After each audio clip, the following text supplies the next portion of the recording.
नमस्कार, आप देख रहे हैं न्यूज 24 5 की पंचायत में आपका स्वागत है। आपके साथ मैं हूं प्रत्युष खरे। यूपी के मुख्यमंत्री योगी आदित्यनाथ ने धर्मनिरपेक्षता की बात करने वालों पर कड़ा प्रहार किया है। पर्यटन के कार्यक्रम में हिस्सा लेते हुए योगी आदित्यनाथ ने थाईलैंड और इंडोनेशिया का जिक्र किया। योगी आदित्यनाथ ने कहा, इंडोनेशिया और थाईलैंड समेत दुनिया के कई देशों में भगवान राम के नाम की धूम है।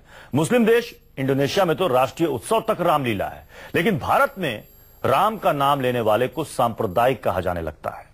योगी आदित्यनाथ ने कहा, आंखों में धर्मनिरपेक्षता की पट्टी बांधने वाले भारत की एकता और अखंडता के लिए कभी गंभीर ही नहीं रहे हैं, और यही वजह है कि देश में भगवान राम या फिर अयोध्या का नाम लेने से लोग बचने लगे हैं। 5 की पंचायत में हमारा सवाल यही है कि क्या अयोध्या और राम का नाम लेने वाला सांप्रदायिक है, और सवाल यह भी कि योगी ने क्यों कहा धर्मनिरपेक्ष लोगों ने राम का महत्व नहीं समझा। थाईलैंड में जितने भी नेशनल हाईवे हैं उन सब का नाम उन्होंने राम के नाम पर रखा हुआ है, और राजा ने अपना पूरा महल रामायण को दान कर दिया। पूरे थाईलैंड में आपको 2 दर्शन होंगे, या तो बुद्ध के या राम के। भारत की संस्कृति को, भारत की परंपरा को दक्षिण पूर्व एशिया के देशों ने कितना महत्व दिया, हम उस महत्व को स्वयं समझ नहीं पाए, क्योंकि सेकुलरिज्म का जो हम लोगों ने अपनी आंखों में एक पट्टी जो बांध दी, अयोध्या बोलने में लोगों को ऐसे लगता है कि जैसे सांप्रदायिकता का जहर इनको निगल डालेगा। हमारे साथ तमाम मेहमान जुड़ चुके हैं। इसी मुद्दे पर आज हम 5 की पंचायत में बहस करेंगे। हमारे साथ हैं विजय सोनकर शास्त्री जी, स्पोक्सपर्सन है बीजेपी के, राजकुमार भाटी जी समाजवादी पार्टी के नेता, विजय शंकर तिवारी जी स्पोक्सपर्सन है वीएचपी के, और मौलाना अंसार रजा साहब गरीब नवाज फाउंडेशन के चीफ। विजय सोनकर शास्त्री जी, सीएम योगी आदित्यनाथ जब ये कहते हैं कि आंखों में धर्मनिरपेक्षता की पट्टी बांधने वालों ने कभी समझा नहीं राम को, वो एकता और अखंडता के लिए कभी गंभीर नहीं रहे, मतलब क्या है? प्रत्युष जी, ये बात तो स्पष्ट है कि भारत में अगर आप देखें सामाजिक जीवन में अगर बच्चे पैदा होते तो लोग कहते हैं मेरे घर में राम पैदा हुआ। वही बालक जब बड़ा होकर के दूल्हा बनता है तो कहते हैं हमारे राम दूल्हा बना है। जब अपने विवाहिता जीवन में वापस आता है घर में पति पत्नी दोनों, तो कहते हैं हमारे घर में राम और सीता की जोड़ी आई है। दुर्भाग्यवश उसी की देहांत हो जाता है तो औरतें विलाप करती हैं कि हमारा राम मर गया, और जब समाज उसी व्यक्ति के शव को कंधे पर लेकर के जब चलता है शमशान की तरफ, तो कहता है कि हमारा राम नाम सत्य है, यानी राम नाम अमर है। तो ये राममय संस्कृति है। पर ये आश्चर्य का विषय है, हम भी पार्लियामेंट में थे, पार्लियामेंट में जब भी हम लोग थोड़ा सा भी चर्चा करते थे तो वहां अपोजिशन की तरफ से ऐसे बर्ताव होता था जैसे हम लोगों ने कोई आपत्तिजनक बातें कह दी हैं। यानी ये तो था हालात है हमारे देश का, जबकि जिस देश की धर्मनिरपेक्षता की आंखों में पट्टी बांधने वाले क्या भाव है, इशारा किस ओर है? विजय जी, इशारा किस ओर है? कौन है जो कि धर्मनिरपेक्षता की आंखों में पट्टी बांधे हुए है? प्रत्युष जी, साफ साफ इशारा तो उन्हीं की तरफ है जो लोग आज भी राम के अस्तित्व को मानने से इनकार करते हैं। इशारा तो साफ साफ उन लोगों की ही तरफ है। जो लोग तो क्या कांग्रेस राम के अस्तित्व को नहीं मानती? क्या समाजवादी पार्टी राम के अस्तित्व को नहीं मानती? नहीं है। हमने तो देखा है कि यूपीए सरकार, उसमें समाजवादी पार्टी बसपा सब थी, और सुप्रीम कोर्ट में हलफनामा दिया गया था कि राम कोई काल्पनिक कैरेक्टर है, राम तो वास्तविक जीवन से तो राम का कोई लेना देना नहीं। ये एफिडेविट सुप्रीम कोर्ट को उस सरकार द्वारा दी गई है जिसमें समाजवादी पार्टी, कांग्रेस पार्टी, बसपा जैसे लोग शामिल थे। तो इसके आधार पर आप राजकुमार भाटी जी से इसका जवाब ले लेते हैं। राजकुमार भाटी जी, जो बात कह रहे हैं विजय सोनकर शास्त्री जी की समाजवादी पार्टी और कांग्रेस जैसे दल तो राम के अस्तित्व को स्वीकार तक नहीं करती। देखिए, ना तो किसी को राम से आपत्ति है, ना किसी को अयोध्या से आपत्ति है। शास्त्री जी ने अभी जो बातें कही बड़े विस्तार से कि कहते हैं राम पैदा हुआ है, कहते हैं राम सीता आए हैं, राम नाम सत्य कहते हैं, ये क्या भारतीय जनता पार्टी ने किया इस देश में? या विश्व हिंदू परिषद ने किया, ये सदियों से चला आ रहा नहीं। ये इस देश की संस्कृति है। अगर राम को बदनाम करने का काम करती है तो भारतीय जनता पार्टी करती है, आरएसएस करती है, विश्व हिंदू परिषद करती है। राम हमें मिलाने का काम करते हैं, राम गरीब को अमीर से जोड़ने का काम करते हैं, दलित को उच्च वर्ग से जोड़ने का काम करते हैं। राम सामाजिक सौहार्द के प्रतीक हैं, ये राम को लड़ाई का प्रतीक बनाना चाहते हैं। ये राम के नाम पे किसी वर्ग को डराना चाहते हैं, राम के नाम पे राजनीति करना चाहते हैं, राम के नाम पे वो। शास्त्री जी सुन लीजिए, आप विद्वान व्यक्ति, आपने किताबें भी लिखी हैं और एक आध किताब का रेफरेंस मैंने आपका सुना है। जिस तरह का आप लेखन करते हैं, आप सत्य के ऊपर असत्य का पर्दा डाल के और लोगों की धार्मिक भावनाएं भड़काकर आप पुराणों को इतिहास बताते हैं। ये कौन मान लेगा इस देश में? क्या आपका कहने से ही सारी दुनिया मान लेगी? आपकी राजनीति अगर काठ की हांडी 4 दिन के लिए चढ़ गई तो क्या आपकी बात सारी सत्य हो गई, बाकी सारी दुनिया झूठ हो गई? राजकुमार भाटी जी, राम के नाम का देखिए, योगी आदित्यनाथ ये कह रहे हैं कि आज की तारीख में ऐसी स्थिति बन गई है कि कोई भी अगर राम का नाम लेता है तो उसे भगवाधारी या संत से जोड़ दिया जाता, मतलब एक सांप्रदायिक कलर से जोड़ने की। देखिए, राजनीति से हटके बात कह रहा हूं, ये इस देश के लिए बड़ी खतरनाक बात है। इस देश का भविष्य पता नहीं कितना खतरनाक होने जा रहा है कि जो व्यक्ति संविधान की शपथ लेकर बैठा कुर्सी पे, धर्मनिरपेक्षता की शपथ लेकर बैठा, जिस संविधान के मैं उद्देश्य का में धर्मनिरपेक्ष शब्द है, वो व्यक्ति धर्मनिरपेक्षता पर उंगली उठा रहा है। पता नहीं इस देश का भविष्य क्या होने जा रहा है, कैसे लोगों के हाथ में इस देश की बागडोर चली गई है। ये इस देश को क्या बना के छोड़ेंगे? इसको सीरिया बनाएंगे, इराक बनाएंगे, पाकिस्तान बनाएंगे। इस देश को भारत नहीं रहने देंगे ये लोग। बड़े खतरनाक लोग हैं। मुंह में राम बगल में छुरी, आप लोग हैं मुंह में राम बगल में छुरी। को ये लिख करके दिया सोनकर शास्त्री जी, आप राम के असली भक्त नहीं है, असली भक्त हम हैं राम के। हम राम राम कहते हैं जब आपस में मिलते हैं, राम राम जी, राम राम जी। आप जय श्री राम कहते हैं लोगों को डराने के लिए, जय श्री राम के लिए तैयार हूँ। हम प्यार से कहते हैं राम राम जी। आपके मुंह में राम, बगल में छुरी है। आप व्यक्तिगत मुझको कुछ भी कहो, मैं आपको नहीं, मैं आपकी पूरी विचारधारा को कह रहा हूँ। तो दे दो, आरएसएस से लेकर भारतीय जनता पार्टी सबको कह रहा हूँ मैं। आप सारे लोग यही काम करते हैं, राम के नाम पर लड़ाते हैं, राम के नाम पर मंदिरों को तोड़ते हैं, मस्जिदों को तोड़ते हैं, दंगे कराते हैं, विधवा बालिकाओं के साथ बलात्कार कराते हैं। आप लोग प्रश्न का उत्तर नहीं दे, आप छोटे छोटे बच्चों को मरवा देते हैं। एक सेकंड राजकुमार भाटी जी, एक सेकंड। विजय सोनकर शास्त्री जी, हम सब जब आम जीवन में मिलते हैं तो कोई राधे राधे कहता है, कोई कहता है राम राम भैया, जय राम जी की। इसमें तो कभी कोई दिक्कत नहीं हुई, इसमें कहीं से कोई सांप्रदायिक रंग नहीं आता। लेकिन जब जय श्री राम के नारे लगते हैं तब यहां पर विवाद पैदा होता है। आपको लगता नहीं कि राम नाम पर सियासत हावी हो रही है, या फिर सियासत के लिए राम का इस्तेमाल किया जाता है? दिक्कत यहां से शुरू होती है। प्रत्युष जी, हम मुसलमान मोहल्लों में जाते हैं, मुसलमान लोग हमसे राम राम करते हैं, खड़े होकर कहेंगे राम राम जी। प्रत्युष जी, जो मैंने प्रश्न किया था कि क्या यूपीए सरकार ने हलफनामा देकर के राम को काल्पनिक कैरेक्टर बताया था कि नहीं, उसमें समाजवादी पार्टी शामिल थी कि नहीं? आप पढ़े लिखे आदमी, आप इतिहास में बदला दीजिए, राम का चैप्टर होता है इतिहास की किसी किताब में। मैं सब सुनने के लिए तैयार हूँ। इतिहास की किसी किताब में राम का चैप्टर बता दीजिए। प्रश्न मैंने किया, उसका उत्तर तो दिया ही नहीं। अपनी बात पूरी करें विजय जी। प्रश्न का उत्तर ही नहीं दिया। नहीं, उत्तर दीजिए ना। दूसरी बात ये कि जहां तक राम जन्मभूमि का स्थान की बात है, कि क्या समाजवादी पार्टी ये मानती है कि वहां जन्म स्थान है? और अगर है तो वहां समाजवादी पार्टी ने राजनीतिक रूप से अभी तक क्या किया? जरा इस प्रश्न का उत्तर मांग लीजिए इनसे। ठीक है राजकुमार भाटी जी, सवाल तो उठते हैं कि 15-20 सालों में जब तक बीएसपी या एसपी यूपी की सत्ता में रही, कितने मुख्यमंत्री या कितने नेता हुए जो कि अयोध्या गए, हनुमानगढ़ी गए, वहां पर पूजा अर्चना की। यह अलग बात है कि इस बार के चुनाव में पहली बार अखिलेश यादव ने कहा कि हम राम नाम से एक संग्रहालय बनाएंगे, इंटरनेशनल थीम पर यहां पर एक पार्क बनेगा जहां पर रामायण के पात्रों को दिखाया जाएगा। देखिए, हमारी पार्टी तो सन 67 में जब डॉक्टर लोहिया के नेतृत्व में चलती थी, तब रामायण मेलों का आयोजन करती थी।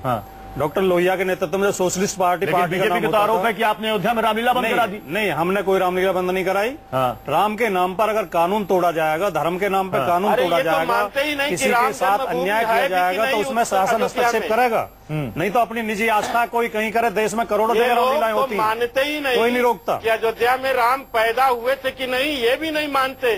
शास्त्री जी, मैं आपसे एक प्रश्न पूछ लूं क्या? के ऊपर शास्त्री जी, एक प्रश्न पूछ लूं मैं आपसे? एक सेकंड पूछो ना, आप लोग गलत बात कर रहे हो। आप मौलाना अंसार रजा और नहीं समझता। एक सेकंड विजय सोनकर शास्त्री जी, मौलाना अंसार रजा, क्या अयोध्या और राम का नाम लेने वाला सांप्रदायिक है? आपको भी ऐसा लगता है कि राम नाम अगर कोई भी लेता है, जैसा कि हमने कहा भी कि हम सार्वजनिक जीवन में जब मिलते हैं तो राम राम कहते हैं या फिर राधे राधे कहते हैं, यहां कोई दिक्कत नहीं होती। ऐसा क्यों कह रहे हैं सीएम योगी कि राम का नाम लेने वाला सांप्रदायिक कहा जाने लगता है?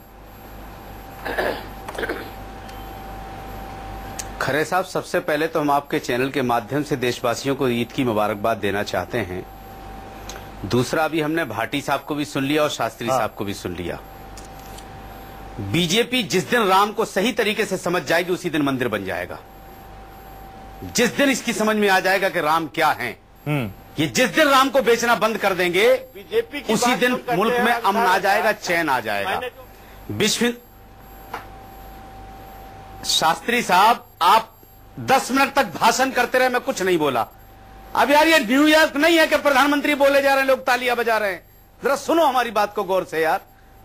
सब अपने बीजेपी का हर प्रवक्ता अपने आप को प्रधानमंत्री समझता है कि जो बोलता है तो सब लोग सुनो ताली बजाएं। जो बात कर हम तुम्हारी ताली आपके समझ में आया कि मेरी नहीं? बात को मैंने भारतीय संस्कृति की बात करी है, वो आपके समझ में आया कि नहीं? तो भारतीय जनता पार्टी का वही तो विचार है जो आपके बीजेपी से बड़े पापी लोग इस दुनिया में नहीं जो राम के नाम पे भड़काते हैं लोगों को। राम तो बहुत बड़ी आस्था का नाम है। हम कहें राम तो बहुत बड़े पवित्र इंसान का नाम है। क्या दुनिया उनके नाम पे आप लोग वोट हासिल करके सत्ता में बैठे हो। अंसार रजा जी, हम जहां तक सवाल योगी जी का है, सुनो शास्त्री साहब, मान लेंगे मेरी बात सुनो आप। अरे सुनो यार, ये बीजेपी का दफ्तर नहीं है, मेरी बात सुनो। अरे बात सुनो ना भाई, आप जरा। अरे यार ये इलेक्शन नहीं है ना, अपनी बात पूरी कीजिए अंसार रजा जी। आपकी अंसार रजा जी बात पूरी कीजिए। बहुत तमीज से बात कर रहे हैं यार। ये बीजेपी का दफ्तर नहीं है, ये बीजेपी का दफ्तर नहीं है। मेरी बात सुनो, हम ये कहते हैं कि बीजेपी के लोग क्यों राम के नाम पे ढकोसला करते चले आ रहे। 4 स्टेट के चुनाव है तो फिर राम मंदिर बाहर आ गया। जब तक 2019 आ जाएगा फिर राम मंदिर बाहर आ जाएगा। गाय गंगा गौ बस इसी पर अरे सरकार बनेगी क्या? 3 साल हो गए, क्या अब तक किया मुल्क के लिए? खाली विदेश के दौरे होते रहेंगे। आएगा, जरा तमीज से बात करो। तो बनाइए ना, किसने मना किया? क्यों भारत के हिंदुओं को धोखा दे रहे हो भाई? राम आपने कहा था कि यूपी में और सेंट्रल में जितनी बीजेपी की सरकार आ जाएगी राम मंदिर बन जाएगा। दोनों जगह आप बैठे हो, असली तो आप किसकी इजाजत देनी है? आप सिर्फ बेवकूफ बना रहे हो भारत के योगी जी ने कहा है, आपकी कोई आस्था राम मंदिर पर नहीं है। कभी आप बाबर को राम के मुकाबले में लाकर खड़ा कर देते हो, कभी सुप्रीम कोर्ट का मुद्दा लाकर खड़ा कर देते हो, कभी इलाहाबाद हाई कोर्ट का मुद्दा सामने लाकर कही है प्रत्युष। शास्त्री साहब, मत बेवकूफ बनाओ भारत के हिंदुओं को। अब ये बनने वाले नहीं है हिंदुत्व के नाम। अंसार रजा साहब, विजय शंकर शास्त्री जी, विजय शंकर तिवारी जी, एक सेकंड। विजय शंकर तिवारी जी, जो बात यहाँ पर मौलाना अंसार रजा कह रहे हैं कि राम नाम पर हमें कोई दिक्कत नहीं है, राम आस्था का केंद्र है, लेकिन बीजेपी और बाकी हिंदू संगठन राम नाम को बेचती है, सियासत करती है और दिक्कत यहीं से शुरू होती है। देखो प्रत्युष, एक बात समझने की है। एक तो भाटी जी एक बात कह रहे थे कि इतिहास में कहीं दर्ज नहीं है। जिन भगवान राम के 75,000 से ज्यादा मंदिर देश में बने हों और 100 भाषाओं में दुनिया भर के लोग उनकी राम कथा गाते हों, ऐसे इरफान हबीब जैसे इतिहासकारों की किताबों में उनके नाम होने ना होने का कोई मतलब नहीं है, क्योंकि इतिहास की किताबों में नहीं है। एक ये इन्होंने कहा था, तो सैकड़ों भाषाओं में उनकी राम कथाएं गाई जाती है दुनिया भर में, और 75,000 से ज्यादा मंदिर हैं। उतना बड़ा महानायक दुनिया में आज तक कोई दूसरा पैदा नहीं हुआ। दूसरी बात ये जो आपने अभी कहा कि धर्मनिरपेक्षता का विषय लेकर के आए थे और बात कर रही थी, तो हम जो देश में स्थापित हो गया है कि क्या धर्मनिरपेक्षता, तो जब जेएनयू जैसे इंस्टीट्यूशन में, शैक्षणिक इंस्टीट्यूशन में भारत के बंटवारे की बात हो रही हो, जो लोग उसके साथ खड़े होकर बात कर रहे हो, उसके साथ खड़े हो, वो धर्मनिरपेक्ष। जो जन्मभूमि पर भगवान राम यहाँ पैदा हुए, दुनिया का जो व्यक्ति राम को जानता होगा वो स्थापित कर सकता है कि भगवान राम वहीं पैदा हुए थे। वहां पर बाबरी मस्जिद की बात करने वाले लोग धर्मनिरपेक्षता, ये जो योगी जी बोल रहे थे, योगी जी पूरी बात बोल गए हैं, उसमें बहुत एक्सप्लेनेशन की आवश्यकता नहीं थी, क्योंकि अब डिबेट हो रही है, इसलिए मैं बता रहा हूं कि इस देश में धर्मनिरपेक्षता यानी क्या? जो हिंदू विरोध करे, हिंदू का विरोध करे, हिंदू कोई बात करे उसका विरोध करे, वो धर्मनिरपेक्षता।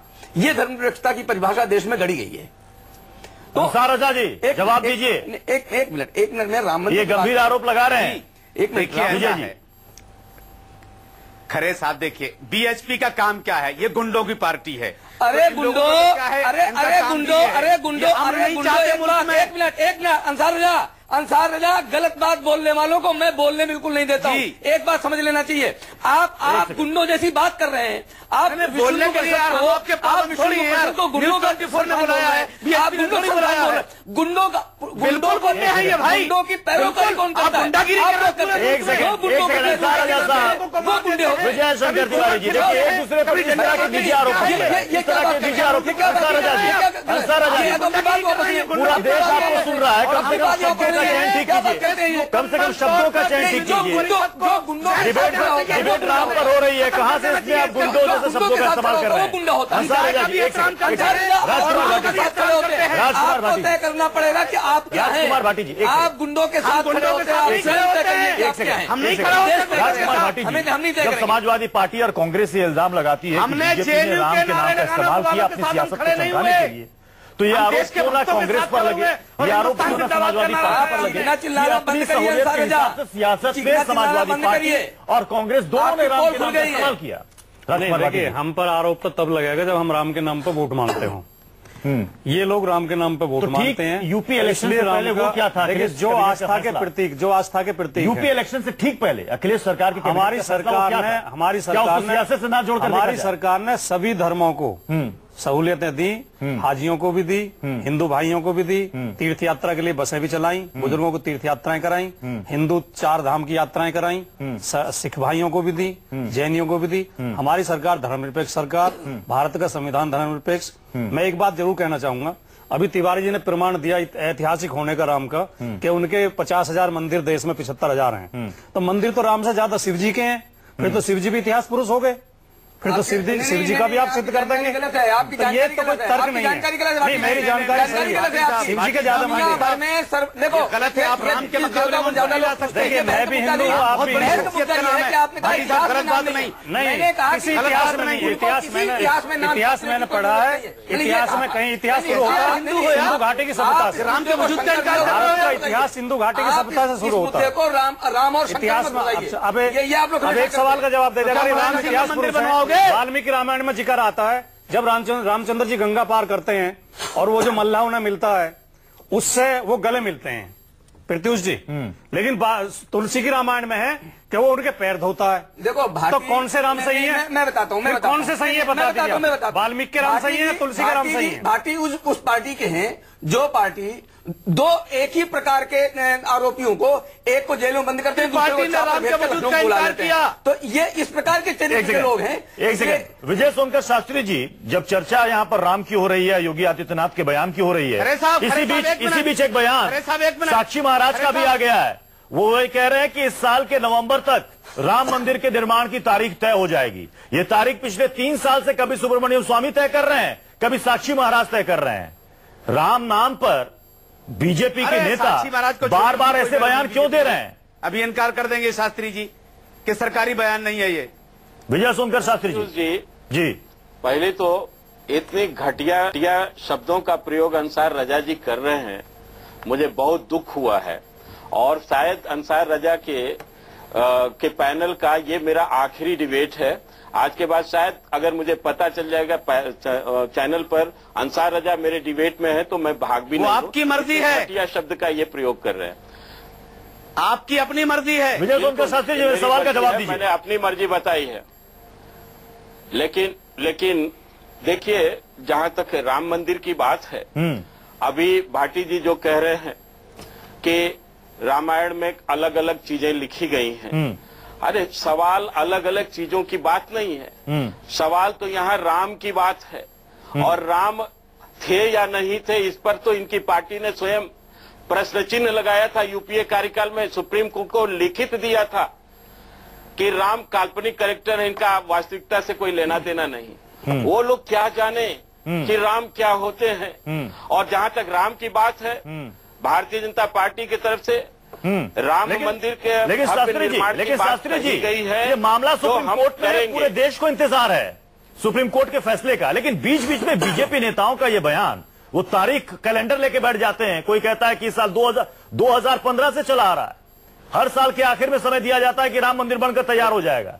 ये बार बार इस तरह के बयान का मतलब क्या है? प्रत्युष जी, हाँ प्रत्युष जी, वही मैं बतला रहा हूं कि जब कोर्ट में मुकदमा चल रहा है, हाँ। सुप्रीम कोर्ट में, और सुप्रीम कोर्ट में अभी फैसला बाकी है, हाँ। तभी सुप्रीम कोर्ट की तरफ से भी एक बयान आता है कि अगर राम मंदिर, तो फिर साक्षी जी ने डेट कैसे बता दी? सभी पार्टियां आपसी सहमत कर ले। बीजेपी के चुप रहो यार, चुप रहो, थोड़ी सभ्यता, यानी सभ्यता का थोड़ा, यानी आप ये कह रहे हैं, आप ये कह रहे हैं कि आप साक्षी महाराज के बयान से सहमत नहीं है, पार्टी उनके बयान से सहमत नहीं है, पार्टी इंतजार कर रही है सुप्रीम कोर्ट के फैसले। मैंने कहा कहा, अभी मैंने कहा कहा, अभी पूरी बात हुई कहा।